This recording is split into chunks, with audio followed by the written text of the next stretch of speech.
Hey everyone, welcome to another live stream here where we cover all the details of astrophotography in this masterclass. Today we'll be covering details of editing a Milky Way stack shot that I captured. Talk about details about how I captured it and the process I'm going to go through to edit it. And then we'll see what kind of results we can get. So yeah, let me get in a better position here so that you can see me. There we go. I think this is more convenient for you guys to see where I'm sitting. So let's get started here. We're going to jump into the photos that I captured. So this was captured last weekend on the 4th of July in the evening. So there was I was near a small city in the mountains, and there was some light pollution from that, and also the moon was pretty bright in the sky, and so I decided to try to see what details I could capture of the Milky Way, and I have not edited this yet, so you're gonna see the results live of what I was able to capture. So not exactly sure even myself what the results will look like, but we'll go through the process, and hopefully you can learn something from how I approach this, especially with data that is having both light pollution from a city and also cars and the moon. So let's go over to the photos. So these are the photos that I copied over from my camera to my computer here. So this is the Adobe Bridge tool. I don't know if you're familiar with that. I use this very extensively for curating through my photos quickly. It loads the preview. I can quickly go through it, and then if I select, let's select one of the images here. Let's scroll down here and see what we can find. Let's look at this one. If I hit the space bar, I can make it full screen here. You can see the details. I can zoom pretty easily. You can see this is a pretty nice shot of some fireworks here. Yeah, it's not quite loaded. I don't think the whole thing loaded completely here, but you can see the rough idea of what the image looks like.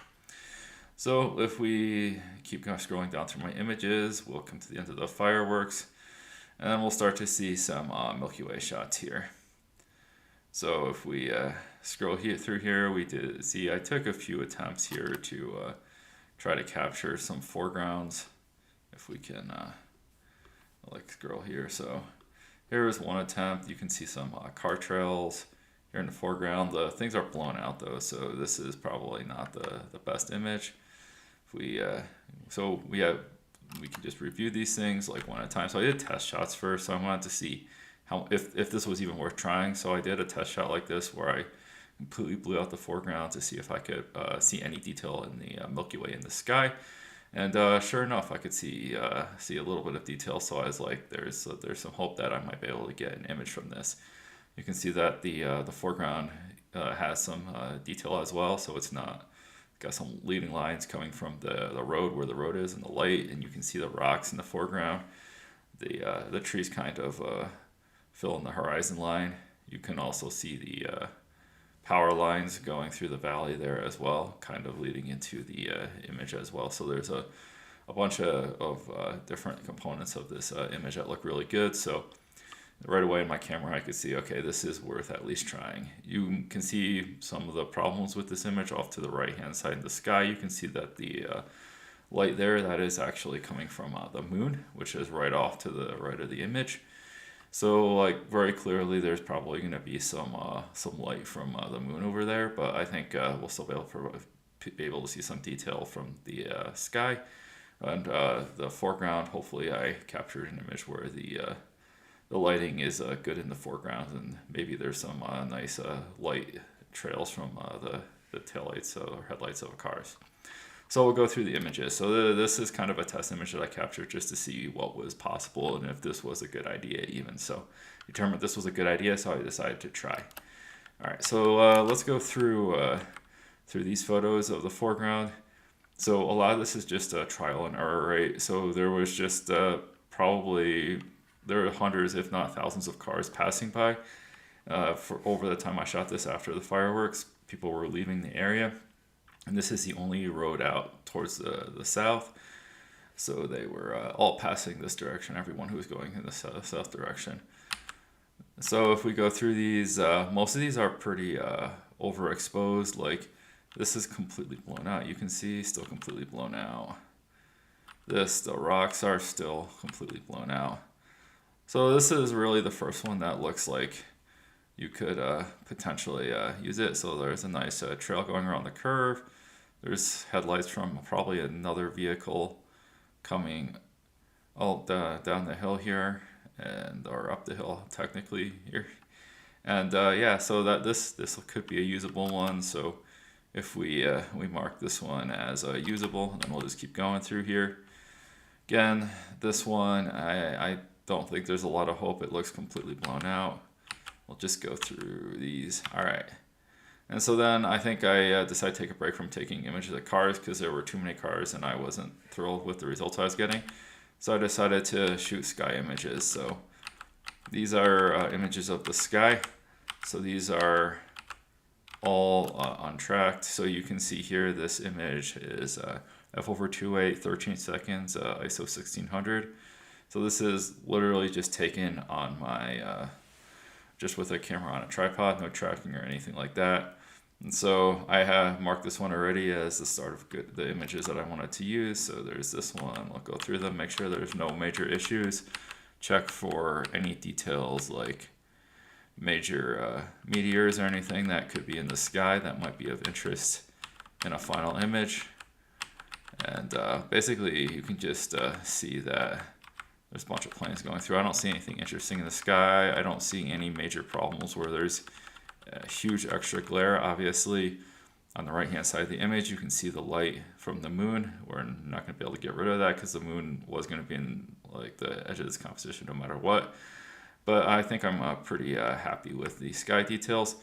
So I think what we'll do is we'll take the sky images and we're going to put those into the starry landscape stacker or sky stacker, either one. They both do basically the same thing.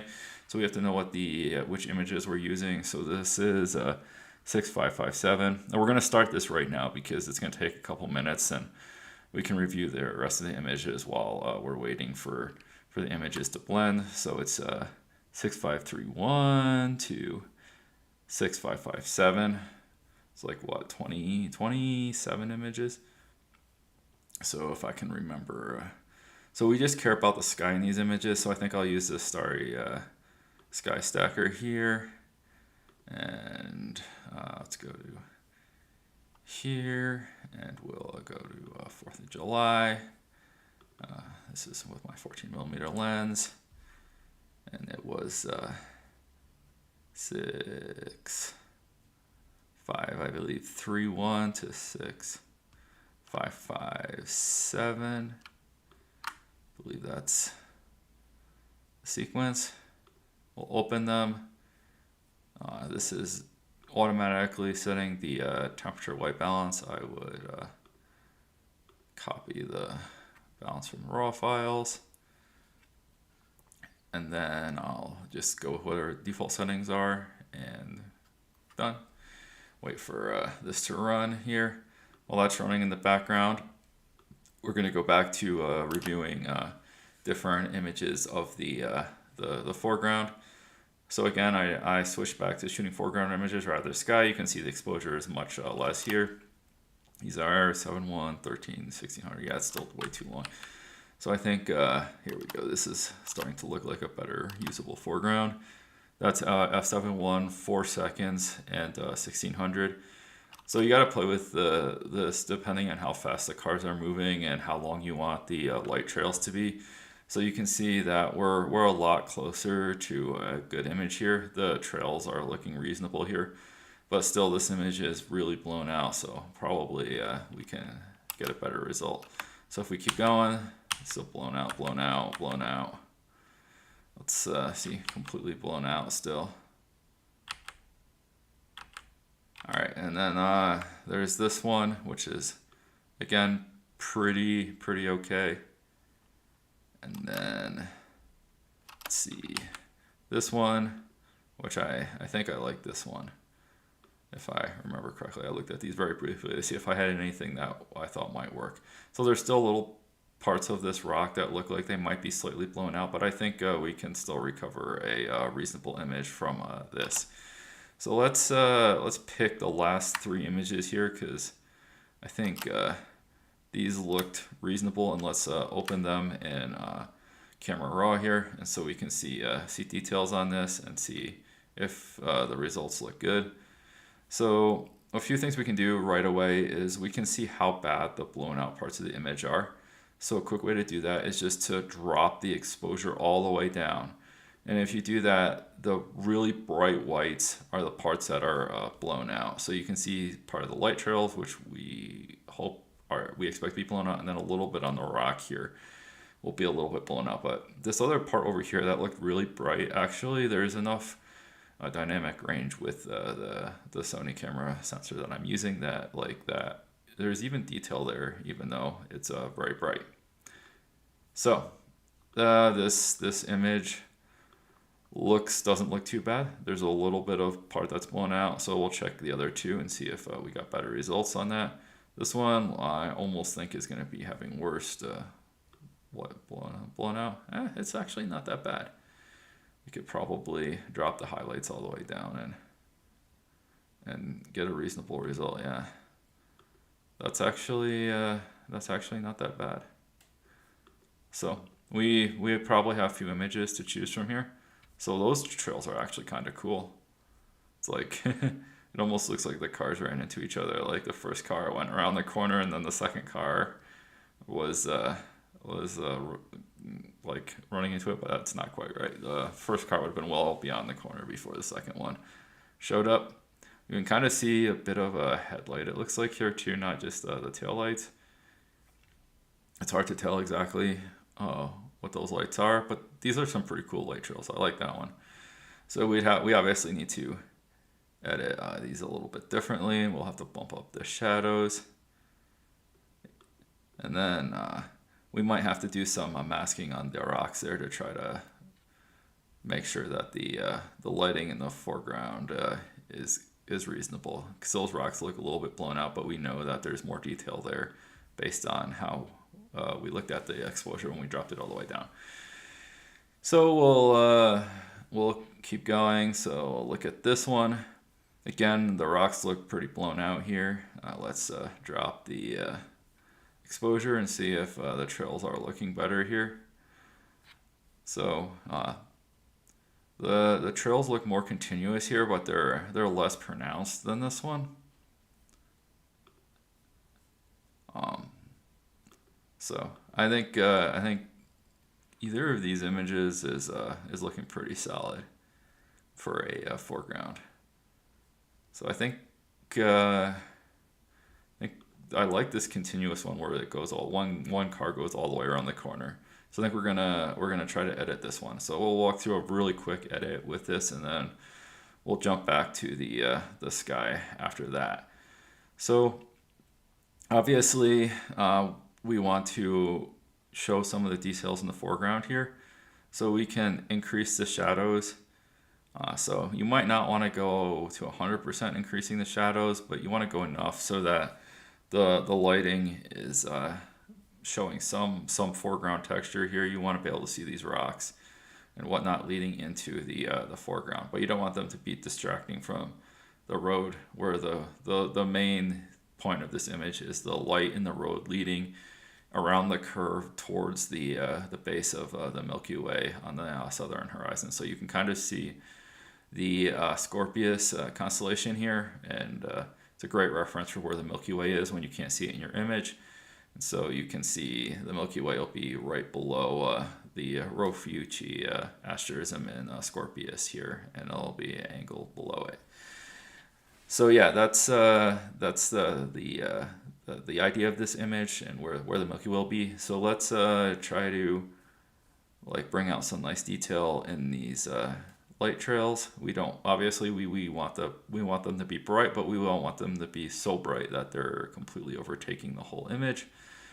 So this actually looks surprisingly good. We will use something like this. Yeah, I think we want to obviously maybe add some saturation here. And then the one thing, right, we got to be aware of is this was taken with an Astro modified camera, so we probably want to try to balance the colors a little bit. So if you've watched any of my other editing videos, the way I do that is I bump the vibrance and saturation to 100%. Then I pick a bright white part of the image, which is these areas here or the road or something. Then I adjust the temperature and the tint until I think that things are looking white. And when things are looking white, then I say I'm happy. So we'll make some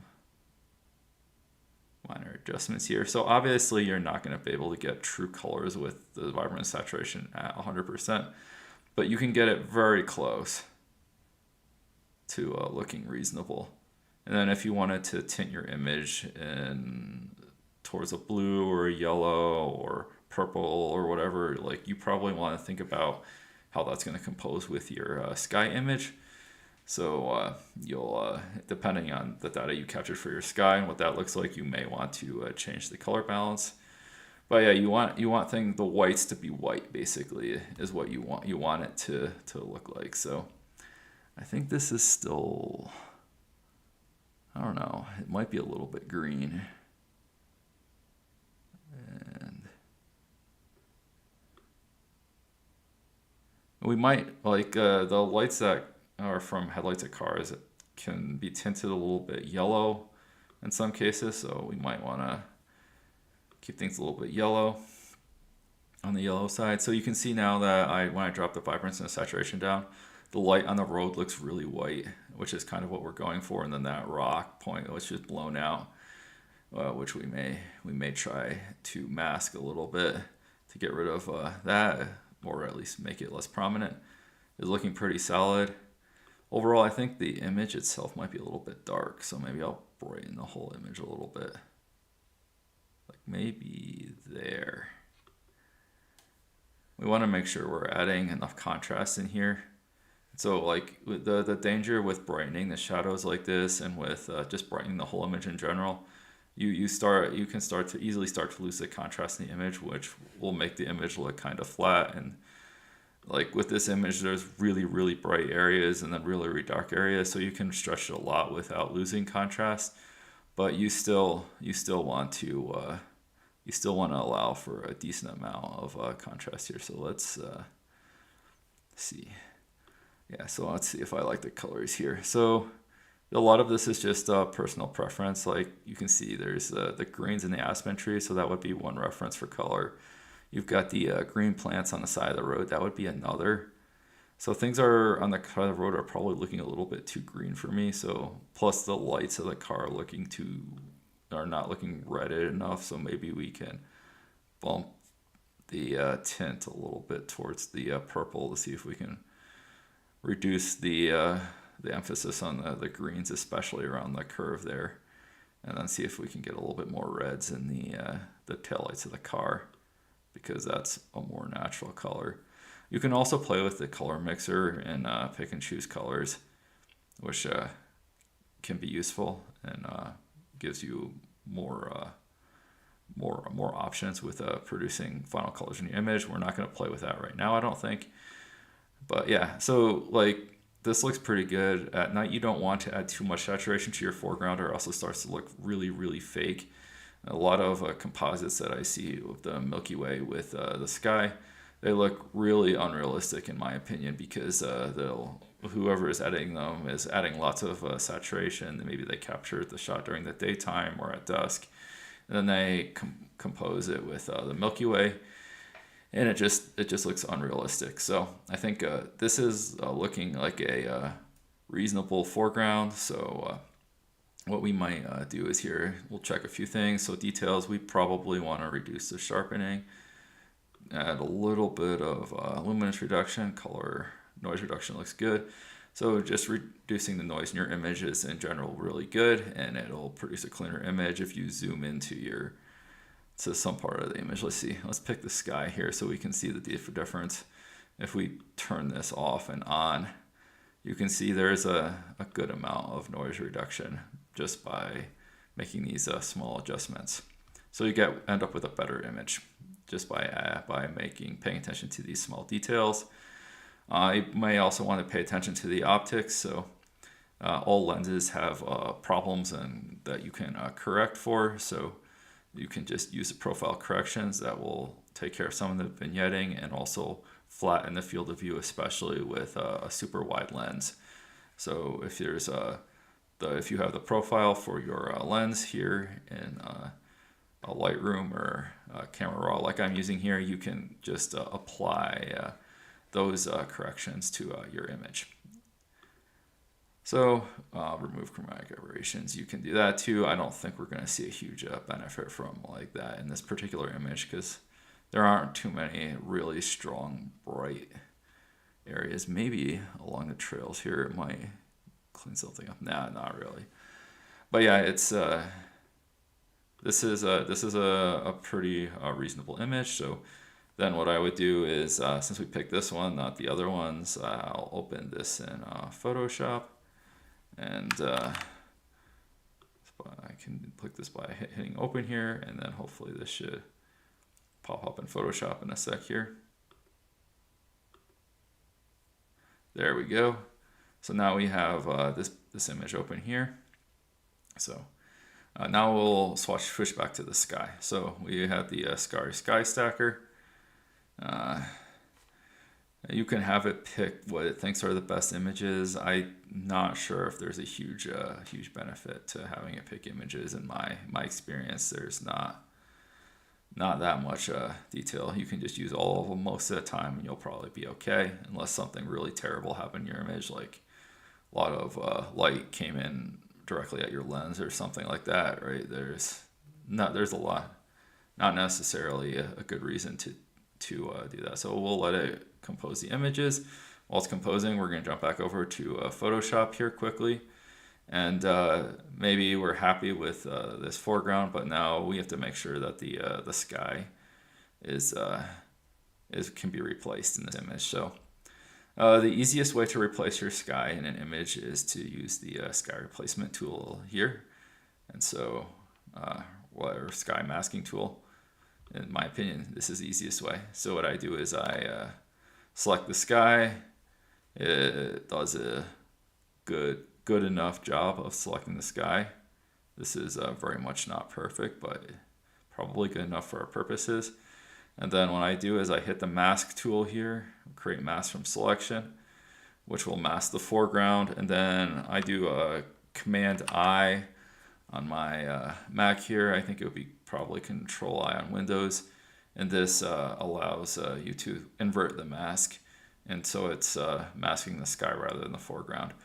So you can see that the mask is not solid on the horizon line, so it's possible we may have to paint in some of the details here, but let's see what it looks like with the sky in it. But so I'll have to jump back over to the sky. So if we go over to Starry Sky Stacker, so we have a stacked image now. We zoom in here, we can see the image is much cleaner. The stars were not tracked. These were static on my tripod, so there's going to be a little bit of movement in the stars, but they're looking pretty good. The image overall is really clean. We've got some nice detail in the Milky Way. With a little bit of editing, we'll be able to bring out the detail. So one thing I immediately noticed, right, is that these trees, right, are obviously moving compared to the foreground. So we're probably gonna see some motion in the foreground. So we'll see what that looks like in the image, but we may have to mask the foreground out or do something here, or we'll see. We'll see what it looks like. All right, so now that we have this, we have different algorithms here in the Starry Sky Stacker that you can use. Dark truncated mean, mean. And for any image like this, you want to use a mean-based solution. The min value will lose detail. The max value will include all of the satellites and other problems in your image. So if you're trying to do a star trails, that could work, but here we're not trying to do star trails. And so we'll just take the dark truncated mean. It works just fine. The other mean solutions would work as well. So we will save this here. Then we'll jump back over here and open. That's not the right place. Go over to 4th of July, 14 millimeters. And is this one 534? Yes, that's right now. All right, so we'll open this image. So obviously right away, we have the left side of the image needs to be cropped out. When we're blending things, looks like something moved around, which is interesting. I did not realize things were moving while I was capturing those images, but it looks like the images moved, which is not going to be an issue. There was definitely wind, so I'm assuming most of this motion in the trees is coming from the wind and from any other of the motion that was causing the left side of this image to be cropped like that. So, all right, so you're seeing this for the first time just like me, so you can see that things are not always perfect. And this is very much the case here. Like when I'm just having a camera on a tripod, I should not have to crop away any of the much of the detail. But maybe a little bit is okay. Probably it did that because the sky moved a little bit and is aligned with just the sky. It's probably why the detail is like that. I don't usually shoot straight off on my tripod. I usually track my shots. Then the sky is not moving at all. All right. So cool. So this looks like a pretty reasonable sky. I think we want to try a few things here. So let's see what we can do. So what obvious problem we have is these moving trees, and yeah, it's not going to blend very well with the rest of the image over here, right? So the other problem we have is like the foreground is a lot brighter. So if we stick the highlights from this foreground into this image over here, the details on the edge of the sky won't look good. Actually, we could try and see what that looks like right now, just so we can get an idea. Copy the, I use Command C to copy the layer and jump over here, and we'll paste the layer. Then I have to drag the layer to the back. And so now you can see some of the problems we have with this image. So it looks like you can see the moving trees in the background here. You can see the whole mountain horizon is moving. So we probably, all these trees look off, right? So we need to move the layer. So the layer is not misaligned is one problem we have. We may have to do more than one thing. So in order to align the layer, what I'll do is I'll do a Command T, which selects the layer here. So I'm selecting the layer, which is the sky layer, which is behind the foreground layer in this case. So I can use my arrow keys to move that around. And so then I can zoom into like these trees here and see what that looks like. So I can move the image around, up, down, to different sides until I'm happy with the position it's in. So you can see the position is pretty reasonable right now, I think. Obviously, there does seem to be some issues on the horizon here. So let's see if that's coming from, where that's coming from. Yeah, it looks like the mask on the foreground is not exactly covering this. So in order to fix that, we select here, and then we can select the brush tool. So I'm probably going through a lot of things really quickly here, but I want to show you the full edit process. If you have questions, follow-up questions, you can ask me. So basically, we want to get rid of the foreground detail that's getting blended into the sky here and causing things to look off. So it doesn't have to be perfect. So especially if you're just using this for a social media post and you're not planning to print this out, a huge gallery print or something, right? The foreground doesn't have to be completely perfect. It just has to look pretty good. So you can see here that like the trees are blending in a kind of funny way. So I can spend some time trying to fix that, but I think this is not all that bad. We'll just go through here and try to clean up this horizon line here, because this is gonna look weird. So you can still see that the mountains look kind of double. So I think that's kind of due to the fact that things are still not completely aligned. But we kind of want to hide the trees. So we have a few options. We could try to change the scale on the sky versus the foreground. If we scale the sky to a smaller size versus the foreground, you might think this is unrealistic, but it might allow us to like hide things behind the horizon. With this big tree here, though, that's going to be hard, because the biggest problem we have with this horizon line is that these trees are high up here, so we have to be able to hide the trees behind the other trees in order to make it look reasonable.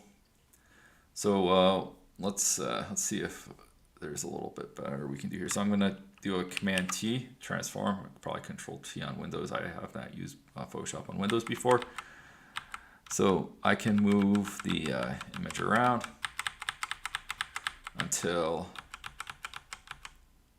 the mountain is looking clean now. So look at that. Now the mountain horizon line looks clean here. Now we have to check the rest of the image to see if the trees are still lined up. So trees are looking okay. Trees are still looking okay. Yeah, so there seems to be an issue in this part of the image here, right there, where these trees are not perfect. And maybe that's okay, because you probably aren't noticing it a whole lot. This area here on the trees, that's not great. So I think let's see if that detail is coming from, yeah, it's all coming from the foreground. So what we can do is we can brush again. We can select our layer mask here for the foreground, and instead of removing things from the foreground, we want to add details to the foreground. We'll select the brush tool here. We'll probably make the brush smaller. I'm using the square brackets tool to do this. So by just clicking here, so I'm using, just so it's clear, like opacity on this brush is 28%. I have 100% flow, 63% smoothing, which are just how the details are blending here. And so I might have to try a few different things. I did not like the way that looked, so you can, if we do something like this, we might have to blend in more of the foreground here to make it look reasonable. It might take a couple passes to get this right, so then I'll probably invert my mask so I'm removing stuff from the foreground because I didn't like the way that looked. But we do want this to look here. So that while it may not be perfect, I think the results here, they look acceptable now. There's not like a really bright spot there that's super distracting from the rest of the image. Obviously, you can spend a lot of time cleaning up this foreground here, right? This was not a very clean edit. So one major tip that you can take away from this is if you're shooting a foreground, don't put trees against the sky, because like trees in any form, unless they're very far on the horizon, are a huge pain to deal with. You're gonna have a lot of trouble blending that into your sky. If you can get like a hard horizon line like a rock or a mountain or something like that, it'll be much easier for you to get good results. All right, so I think that's pretty reasonable. So why we want to crop a little bit here to try to remove all of the edge details here, and then we have to crop this side too a little bit. That maybe. Let's see what that looks like. All right, cool. So we have the sky in the foreground composed, but we still have problems, right? Because the sky here is not really edited at all. So what I would do here to do a quick edit on this is select the sky layer here that I can swap on and off. Pick this layer, go over to camera raw filter here, and then I have a bunch of presets that I could use for this, but I'm gonna walk through the process again just to so you guys can see it. So we have the same problems we had with the foreground image where the colors are not balanced, and then we have to get the lighting and contrast right for the sky as well. So start with the color. Again, same process. We want the sky to be kind of matching the foreground. So we have a few ways we can do that. We can kind of, oops, I did not intend to take that to my other screen. One second. Kind of lost my camera roll with it. All right, there we go. That's better. So you can see this here. I was trying to line this up so that we can actually see both the foreground and the sky next to each other and try to get the colors right. But that may not work very well here, unfortunately, because my screen is not big enough. All right, so we'll just try to get it right, and then we'll double check if we have to change the color balance. We can do that. So we can see right away that the sky is very purple here. So we will drop that all the way here, something like this. And then the sky is a little bit too yellow here, so like something like this may actually work. Let's see if we can adjust the blues, something in that neighborhood, because we're gonna have a lot of problems because there's the light pollution from the cars, and then also the moon really messes with the lighting and the colors in the sky. And so you can see here there's kind of a two-tone sky. The horizon is purplish, and the higher up details in the sky are greenish. So you can see that this is one issue we might have to deal with. So we'll kind of go in the middle here. We may have to, we'll probably have to mess with the color balance on the resulting image here to try to reduce that green, and the midtones, maybe reduce the purples in the foreground. So the really important thing here is, right, that the details are looking good. So you can see details here. So if you go too green, you can see we lose detail in the sky. If we go too blue or too yellow, we lose detail in the sky as well. So you want to keep it somewhere in the middle. So see, you can see this is just blowing it out. So you want to have a little bit of contrast and a little bit of detail that you can see here. So it's basically trial and error is what I found is the best way to do this. And once you've got something that works for your camera setup and you're happy with the lighting and the colors, you can save it as a preset and then reuse it in your images. So then you don't have to go through this process every time. So if we go down here, you can see that's actually not terrible. You can see there's a little bit of a green hue in the top there, which we can pretty easily deal with with the color balance tool.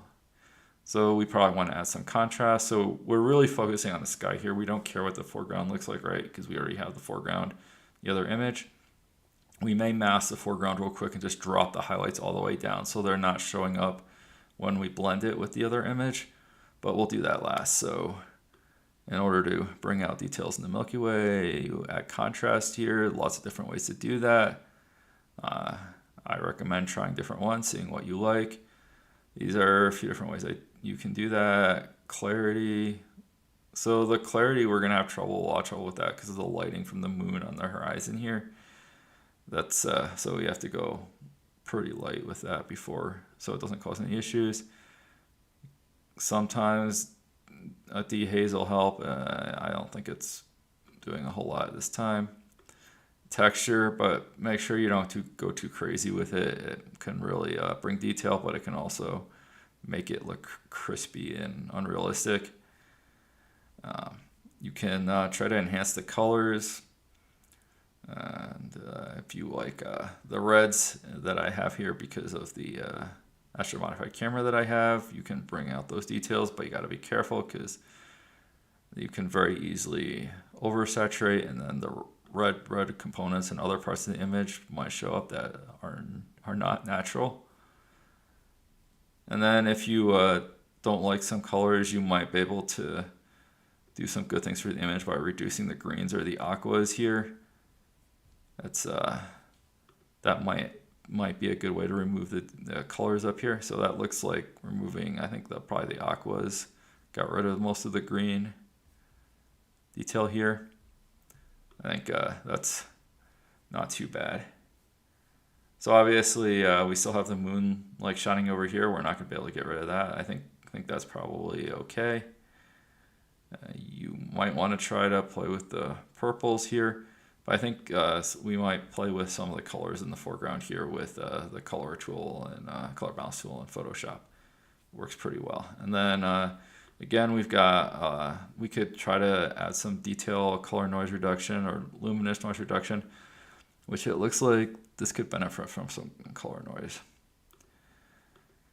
So sometimes when you're stacking images, you don't need to do any color noise reduction or very little, but you can see this image is definitely benefiting from a little bit of color noise reduction. All right, let's see here. I think that looks pretty reasonable. So we'll do one more thing. So I want to ensure that this bright foreground is not shining through to the other image.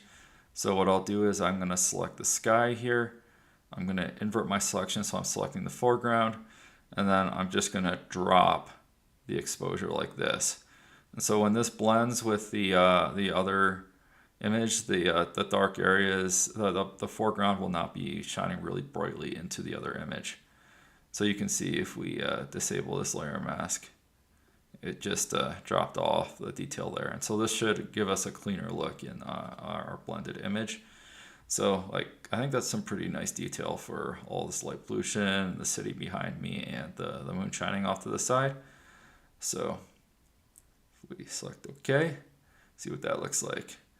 So you can see that we have some interesting details here. So there's the top left corner of the image looks like it lost some detail there. Not exactly sure what happened there. Probably some blending problems or something. So we could try to crop that out a little bit. That might help our image.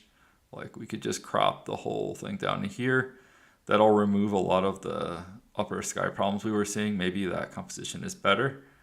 So let's see what that looks like. That definitely puts the focus on this part of the image here. I think I actually like that composition better. There's a few things that you might want to think about here. So the bright area here is a bit distracting right on the edge there, and then also there's a branch there. So maybe crop a little bit more.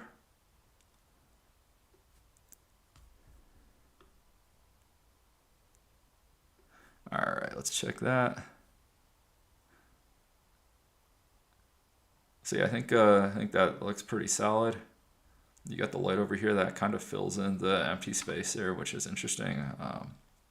Yeah, I think that's probably actually the fireworks smoke getting blown out of the city with the moon shining through it. That's a kind of interesting effect.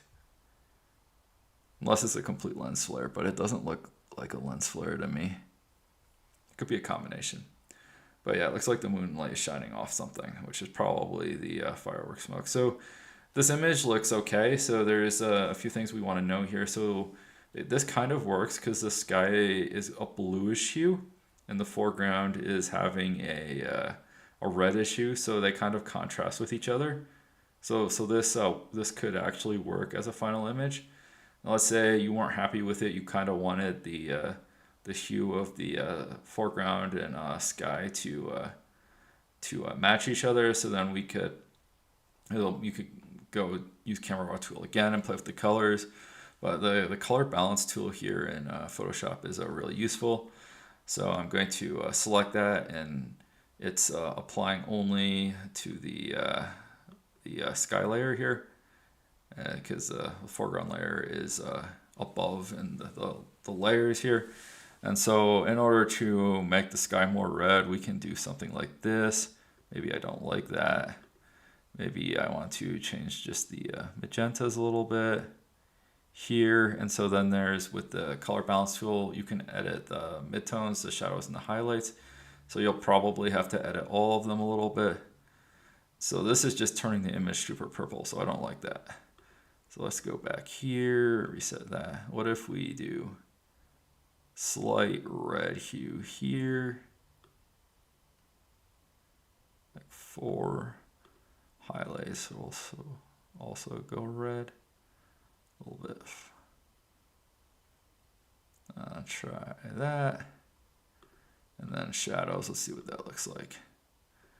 So that just turned the image purple again. So I don't really like that result. Let's see if we can, if we just bump the greens and the magentas, make it a little bit greener, take away that purple hue. So we have introduced green up in the sky here, which is not good.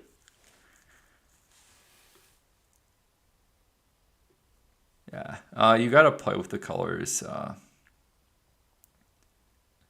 And you can also actually pay attention to what happens when you remove colors, right? So if you think about like what the opposing colors are here, right? So yellow and blue combined, right? It makes green. So if you want to kind of make your image more yellow or more blue, you're probably going to be making it less green.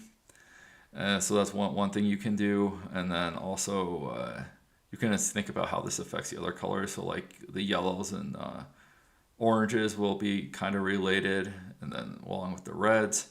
And so you can kind of think about how these colors are causing like the affected change in your image. So let's see here if we can we have a couple more minutes. So like, look, this, you want to pay attention to the whole image, right? So you've got this part of the image here, you've got this part of the image here, there's like 4 different colors going on in the sky, or different lightings in the sky that have different colors. So you want to pay attention to all those at the same time while seeing how it blends with the foreground. So the parts of this actually are not too bad. Like the Milky Way portion of this kind of matches the lights here. It's pretty close, close enough. But then when you look at this part of the sky, it doesn't look great in my opinion. And then this also is a weird color. So I actually kind of like it with the bluer colors there. Maybe we can drop this very little.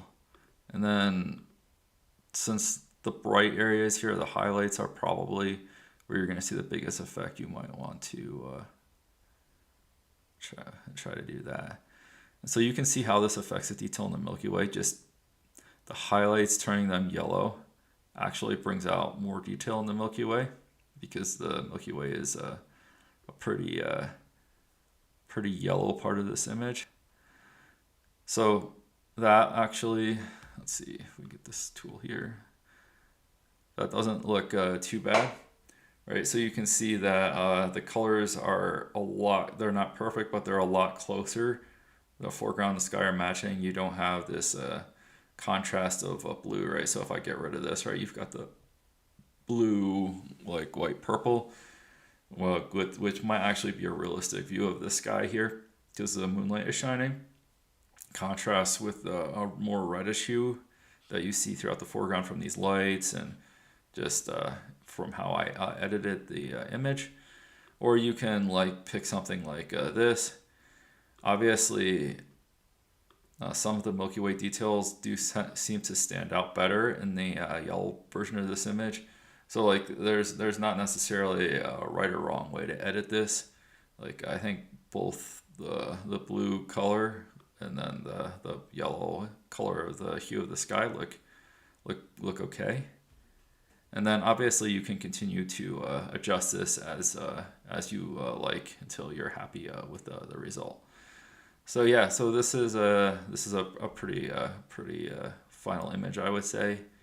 And so then obviously you can export your image, right? And I just use the quick export as tool here, and I scale 100%. So obviously if you're trying to share an image like this on social media, you need to make sure the size of your image is within the range that the platform accepts. So you might want to scale your image down. So 10.5 megabytes is probably okay, but if it was higher, you might want to scale down to 25 or 33%. So that you have Facebook or whatever social media you're using will accept your image.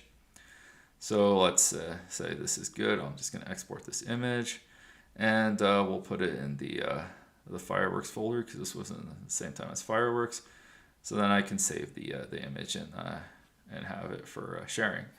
So yeah, that's a full process of how I might edit a single image here.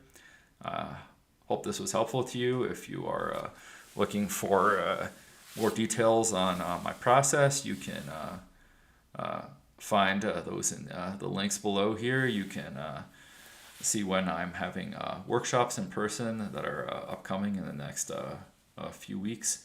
And then I think there's one next month as well. And you can also contact me with any specific questions and follow me on Instagram if you want to see more of my work. And yeah, I hope this whole process that I walked through is helpful for you. It's one of the most simple processes I've found for stacking images, right, for your sky, and then you can also stack images for your foreground as well. But that's a whole other process. We can talk about that in another video. But there's a simple process for doing that. But for these trees with the wind and everything, this particular image, you definitely wanted to pick a specific image and use that as the foreground. So I hope this was helpful. Again, if you have any comments, questions, definitely reach out and let me know.